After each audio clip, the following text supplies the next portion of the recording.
Hello, aujourd'hui on se retrouve pour parler de Red Falcon de Aurore PL. Du coup au niveau du genre on part sur de la romance contemporaine avec du sport et aussi des drames émotionnels parce que bon on aime ça Alors c'est un roman que j'ai gagné, non je l'ai pas, j'ai du mal avec ça, je l'ai pas gagné, non il faut arrêter tes idées, tu ne l'as pas gagné, tu l'as payé, que j'ai payé, c'est parce que j'ai gagné le tome 2, c'est pour ça, enfin le suivant on va dire, c'est pas vraiment un tome 2 mais la suite de l'histoire. Donc du coup ici entre passion, rivalité et secret bien gardé, ce livre il nous plonge au cœur du hockey sur glace. Et est-ce que c'est un coup de cœur ou est-ce que c'est un raté? On va le découvrir tout de suite. D'abord je vais commencer par vous lire le résumé. Weston Parker, attaquant de l'équipe de hockey de son université, est un paria parmi les étudiants, depuis qu'il a été mis en cause pour une agression dans l'un de ses coéquipiers. Plus personne n'ose l'approcher, sa réputation le précède. Charlie, la petite sœur du capitaine Dejewski, vient rejoindre son frère Bill à Seattle pour sa 3e année d'école d'infirmière. Il est temps pour elle de faire table rase du passé et de se reconstruire dans cette nouvelle ville. Pour Bill, une seule condition, qu'elle reste loin des membres de son équipe et surtout loin de Weston. Mais la curiosité est un vilain défaut, pousse Charlie à braver toutes les interdictions pour découvrir ce que cache le hockeyeur. Weston impulsif et secret, Charlie n'y croit pas un instant. Attirée par lui comme un papillon par une flamme, elle ignore les mises en garde. Pourtant, fréquenter Weston pourrait s'avérer plus dangereux qu'il n'y paraît. Autant pour son cœur que pour sa sécurité. Alors du coup dans le contexte on suit donc Charlie qui est la petite sœur de Bill, je pense que vous l'avez compris, qui est donc un joueur de hockeyeur de lycée. Charlie elle est jeune, elle est assez déterminée, elle veut gérer ses propres rêves mais en même temps elle veut elle affronte un monde qui est assez dur avec elle tout simplement. Et en fait elle croise Weston qui est donc une star montante qui est un peu en train de se casser la gueule du coup. Et sa relation elle va se développer au fur et à mesure des temps, de ce qui se passe, au fur et à mesure des matchs, des révélations personnelles aussi. Leur histoire, j'ai du mal de fois parler. Leur histoire, elle explore des thèmes comme la pression sociale, la reconstruction après un échec et après un drame aussi, la recherche de soi.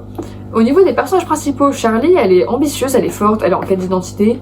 Weston, lui, il est vraiment talentueux, il est très mystérieux, il cache énormément de blessures. Et pour les personnages secondaires, Bill c'est le frère protecteur basique on va dire. Et en fait il ajoute une dynamique un peu de tension, il faut se cacher, etc. Donc au niveau de l'ambiance c'est beaucoup le sport. Ça tourne vraiment autour de ça tout du long. Pour mon analyse sans spoil, au niveau des points forts. Donc la reconstruction après un traumatisme c'est très bien traité là-dedans. Et la pression de la performance aussi c'est vraiment bien abordé. La confiance en soi et le pardon, je n'ai rien à dire là-dessus. Tout est vraiment bien foutu. Au niveau des personnages, ils sont très réalistes et très attachants. Charlie, c'est une héroïne moderne. Voilà, clairement. Elle est crédible. Et Weston, il apporte une intensité, une fragilité un peu à tout ça parce que lui, il est plus dans sa bulle, on va dire. Et il est beaucoup plus dans les problèmes. Au moment-là. Elle a ses traumas, je ne dis pas. Mais lui, il est beaucoup dans un problème de maintenant, en fait. Il est encore concerné. Il est vraiment en plein dedans. Oui, aussi l'auteur. On peut pas dire, elle décrit vraiment très bien Aurore PL. Au niveau du sport, on y est vraiment, on comprend vraiment l'esprit de compétition, l'esprit d'équipe, qu'il faut prôner, c'est la discipline.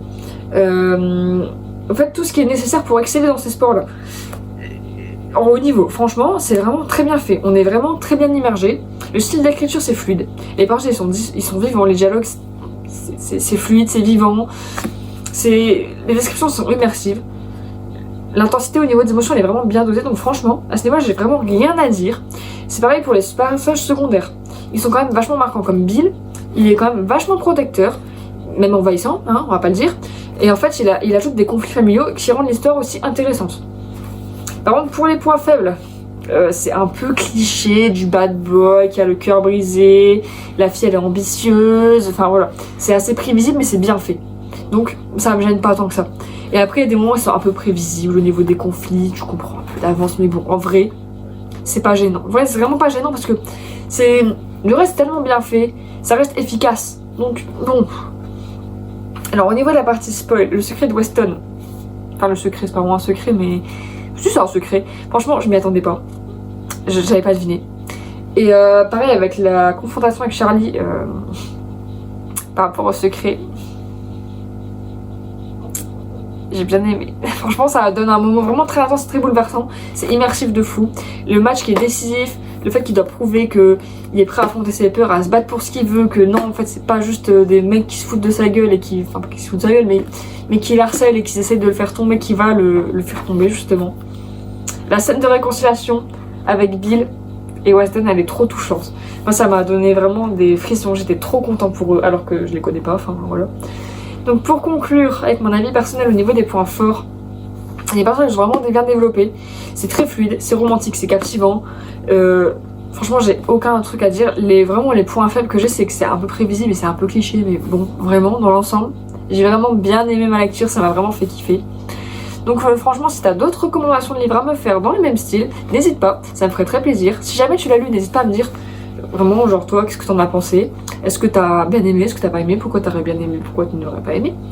Si t'es d'accord avec moi aussi. Moi, au niveau de la note, j'ai mis quand même un bon 8 sur 10. Franchement, c'était très sympa. C'est pas des choses que j'ai l'habitude de lire et ça me change vraiment.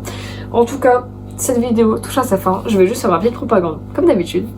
Si jamais tu n'as pas encore rejoint mon serveur Discord, je t'invite à le rejoindre. Avec Kojolo, on l'a refait de fond en comble. Maintenant, ce n'est plus un serveur Animal Crossing, c'est un serveur de lecture. Donc n'hésite pas à le rejoindre. Ça me ferait super plaisir que tu viennes. C'est vraiment pour échanger au niveau de la lecture.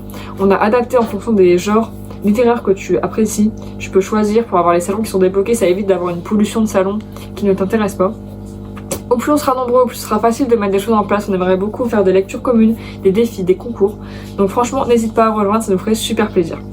Et moi je vous dis à plus pour une prochaine vidéo. Portez-vous bien. Ciao tout le monde.